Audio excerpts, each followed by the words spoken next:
Hello guys, may papanoorin ulit tayo. Itong sa PisoNet na auto shutdown. Yung Allen timer, ito panoodin natin. Yan. O, yung Allen timer, pwede palang tanggalin yung relay.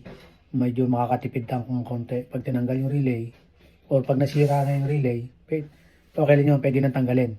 Gagana siya. Basta gagana lang to dun sa gagamit ng auto shutdown na application. Ayan.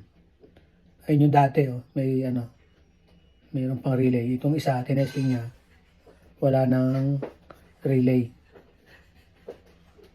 Ayan. 2 digit lang yung kanyang Ayan, tapos, ayan, nakakonect sa yan. USB serial.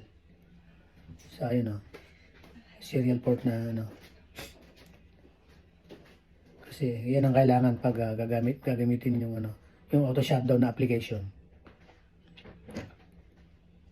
Pag auto shutdown na application, pwedeng walang relay, pwedeng tanggalin. Pwede pala yun,